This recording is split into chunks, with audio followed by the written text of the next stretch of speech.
من الشيطان الرجيم بسم الله الرحمن الرحيم وقالوا لن تمسنا النار إلا أياما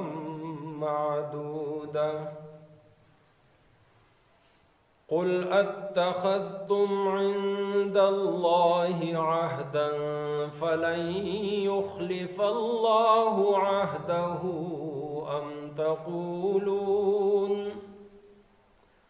أم تقولون على الله ما لا تعلمون بلى من كسب سيئة وأحاطت به خطيئته فأولئك أصحاب النار هم فيها خالدون والذين آمنوا وعملوا الصالحات أولئك أصحاب الجنة هم فيها خالدون صدق الله العظيم.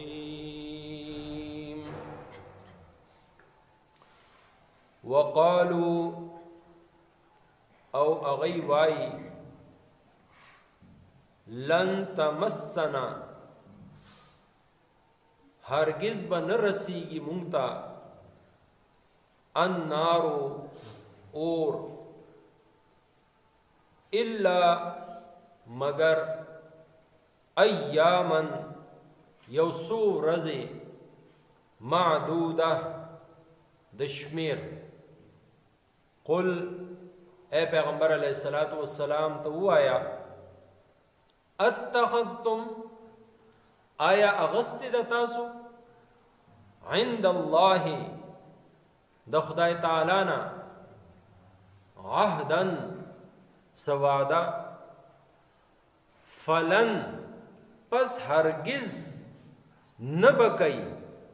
یخلف اللہ اللہ تعالی خلاف عہدہ دخپل وعدے. ام تقولون یا تاسو وایئی علی اللہ پا اللہ تعالی باندے ما لا تعلمون اغس چی تاسو پہ نپوہے گئی. بلا ولینا من کسبا چاچے اکڑا سیئتن سگناہ و احاطت اور راگیر کڑو بیہی اغا خطیئتہو دا اغ گناہ فاولائکا پس اغیدی اصحاب النار اسیدن کی دا اور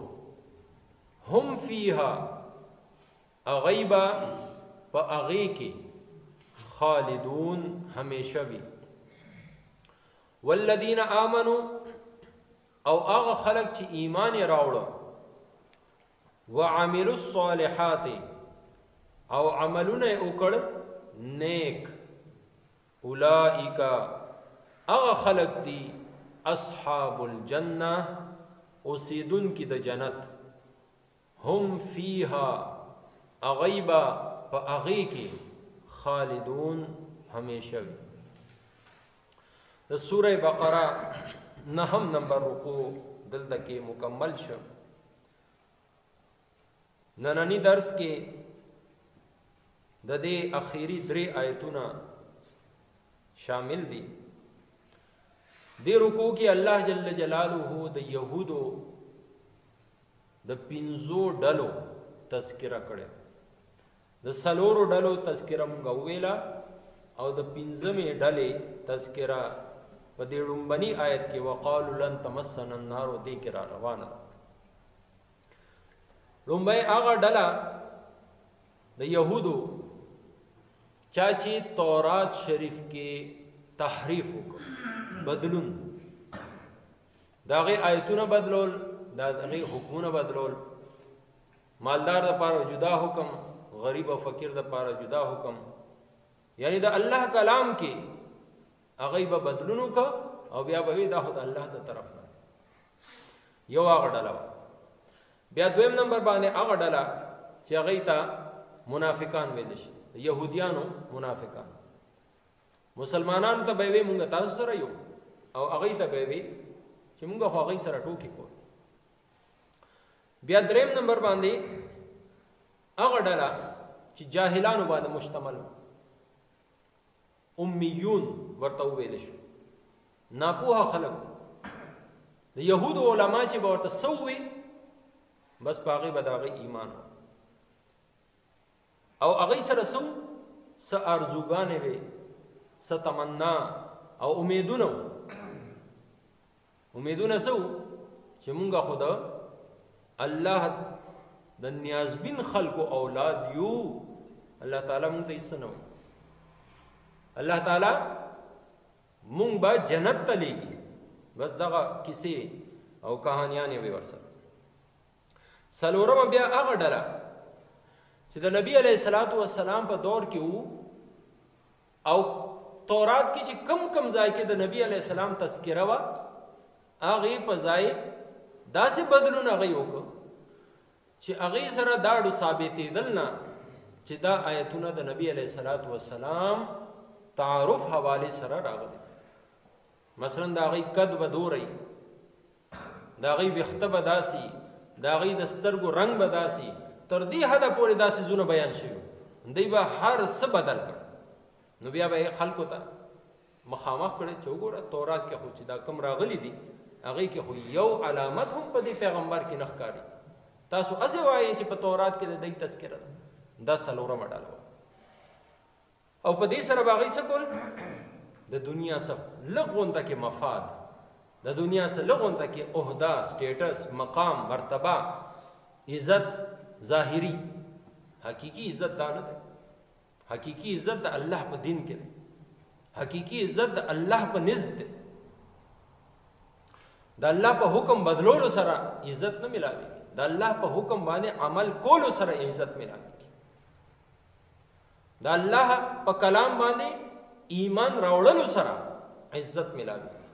ولله العزة ولرسوله وللمؤمنین عزت الله دی عزت د هغه د رسول دی عزت د مؤمنانو دی د مؤمنانو ولې عزت دی چې په الله او پر رسول علیه الصلاۃ والسلام ایمان راوړه او د هغې د حکم تابع شو اوس پنځمه ډله دا صاحبزادګان یعنی د هغې خلکو د مشرانو اولادونو چې زه د فلانکی بابا اولاد یم زه د فلانکی بابا اولاد یم بس په دې باندې به هغې فخر به یې کو هغه یو کس به وي دا فارسی کې وي پدر من سلطان بود زما پلار بادشاه و خو پلار و که نه خو لاړ ته صحیح تا نه خو به ستا باره کې تپوس کېږي چې تاسو کم عمل دی وکړه نو که د یو کس پلار نیکه آبا و اجداد ډېر اوچت نسب نه او ډېر اوچت نسل نه تعلق لري او عمل یې د هغې خلاف وي دی هغې کې نه شمېرېږي د نوح علیه السلام په شانتي اوچت پیغمبر کم دی او د هغه زوی ته وګورئ چې کله د الله نه سوال وکړو چې یا الله دا خو زما زوی دی دی ولې هلاکې الله تعالی وایي انه لیس من اهلک دا ستا زوی نه دی او ورسره خپله الله تعالی وجه بیان انه عمل غیر صالح د عمل نیک نه دی دی بد عمله دی د بد عملۍ د وجې مونږ دې ستا د اولاد نه وباسو نو دې خلکو به دا وي چې مونږ خو د الله تعالی د هغې نیازبینو خلکو اولاد یو چې الله تعالی هغې له اوچت اوچت مقامات د پیغمبرۍ مقام ولا الله تعالی ورکړی دی بني اسرائیلو کې په زرګونو پیغمبران راغلي او دا به دی وی نحنو ابناء الله، مونږ د الله زامن واحباء او د هغه پسندیده خلک یو، محبوب خلک یو. مونږ له الله تعالی ولې عذاب راکړي؟ لن تمسنا، هرگز هرگز الله تعالی مونږ له عذاب به نه راکړي، اور به مونږ ته نه رارسي. خو بیا به ورسره دی لږه استثناء هم کوله چې او کېدی شي یو څو ورځې عذاب راکړي. زمونږه چې کوم ګناهونه دي، کومې بدعملی دي، هغه به دې سره ووینځلی شي او بیا به مونږ جنت ته ولیږي. د هغې دپاره به هغې ټکې استعمال ایاما محدوده، یو څو ورځې. نو بعضو به وایي چې دا ورځې دي، د بعضو عقیده دا وه چې دا 40 ورځې چې کومو 40 ورځو کې مونږ د سخي عبادت کړو، د هغې د وجې 40 ورځې مونږ ته عذاب. بعض به وایي چې نه 40 کاله به یې عذاب. وادیته کې دی 40 کاله سرګردان وو د سزا په طور باندې. دی وی دغه 40 کاله به مونږ جهنم کې سوځو، بیا به واپس جنت ته لاړ شو. او بعضو به وایي چې نه، چې کوم بني اسرائیلي څومره عمر دنیا کې تیر کړی دی، 60 کاله 40 کاله 100 کاله 1.5 کاله، دی به هغه عمر جهنم کې تیر کی چې بالکل صفا شي، بیا به جنت ته لاړ شي. نو الله تعالی د دې جواب کې نبی علیه الصلاۃ والسلام ته وایي چې دین لږ تپوس وکړئ، اتخذتم عند الله عهدا، آیا دا خبر الله تعالی نه تاسو لیکلې اغوستې ده؟ څه وعده الله تعالی تاسو سره کړې ده؟ د الله تعالی وعده خو په توحید ده. من قال لا اله الا الله دخل الجنه، چا چې لا اله الا الله وی الله تعالی یو اومنه، د الله تعالی توحید باندې هغه ژوند تیر ک، دخل الجنه، دیو جنت کې خامخا داخلي. نو آیا دغه شانتي څه وعده تاسو هم اغوستې ده؟ نو که چېرې داسې وعده تاسو اغوستي، الله تعالی خو د خپلې وعدې خلاف نه کوي، هغه وعده خلافي نه کوي. نو چې داسې خبره نه ده، یعنی کفر او شرک باندې خو الله تعالی تاسو سره وعده نه کړی چې تاسو به کفر کوئ، شرک به کوئ او بیا به هم تاسو د جنت کې داخل کړي. داسې خو څه وعده نشته. نو بیا دویمه خبره څه ده؟ تقولون علی الله ما لا تعلمون، هسې د ځان نه خبرې جوړوئ او الله پاک پورې تړئ. داسې څه وعده الله تعالی هرگز نه ده کړې. نو بلا ولې نه؟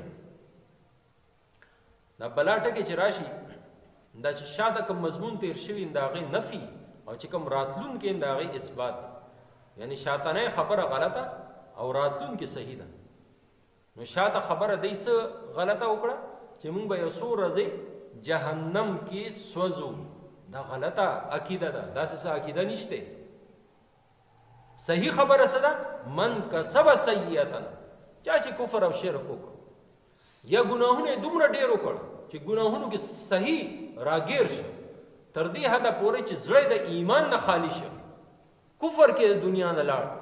نو الله تعالی وایي اصحاب النار، دا جهنمیان دي، د دوزخ خاوندان دا دي. او دا به څنګه یي؟ هم فیها خالدون، چې کم کس د عقیدې غلطی سره دنیا نه لاړ، کفر کې لاړ، شرک کې لاړ، بدعملي جدا خبره ده. چې ایمان یې وي دا هغه مسله جدا ده. خو که چېرې د ګناهونو د نحوست د وجې، د ګناهونو د سپېرتوب د وجې د ایمان نه هغه فارغ شي او دنیا نه لاړ، نو بیا داسې خلکو د پاره ابدي همیشه جهنم دی. ها که ایمان یې وي، الله تعالی تر دې حده پورې به وفرمایي چې د چا په زړه کې د یوې دانې برابر ایمان دی، یا داسې کس چې چرې په دنیا کې په خپل ژوند کې مانه یریدلی و، هغه هم د جهنم نه وباسي. نو ایمان والا به جهنم کې نه پاتې کېږي. خو داسې خلک چې بې ایمانه دي، هغوی به جهنم کې همیشه د دې په مقابله کې چا چې دو کاره وکړ، ایمان او ایمان سره عمل صالح، نیک عمل، نو داسې خلک د جنت خاوندان، د جنت جوړ د داسې خلکو د پاره دی چا چې دنیا کې خپل ژوند ایمان سره تیر کو او ایمان یې ځان سره محفوظ د دنیا نه و او دا ډیر لوی او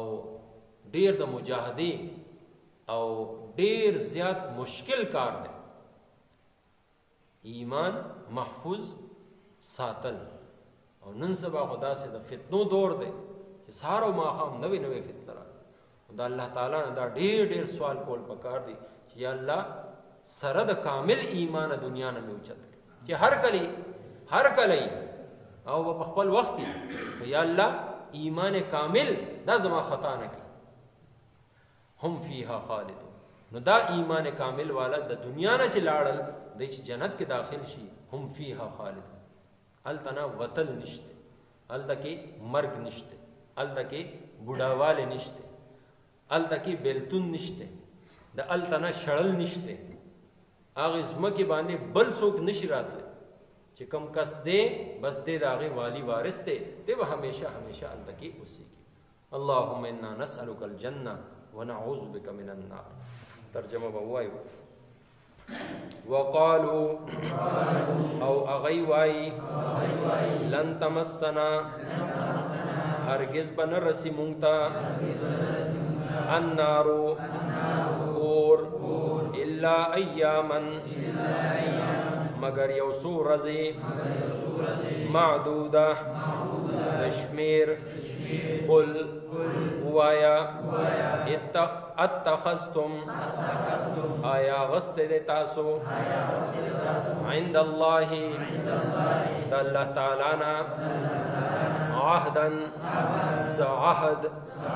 فلن یخلفا بس ہرگز بخلاف نکی اللہ تعالی عہدہ خپل عہدنا ام تقولون یا وای تاسو علی اللہ اللہ تعالی باندې ما لا تعلمون اغس چې تاسو په نه پوهیږئ بلا ولنا من کسب چا چې وکړه سیئه سګنا واحاطت او راګیر کړه به اغا خطیئته دا اغا گناہ فاولائک پس اغیدی اصحاب النار اسیدن کی دا دوزخ هم فیہا اغیبا پاغی کے خالدون ہمیشہ وی والذین او اغا خلق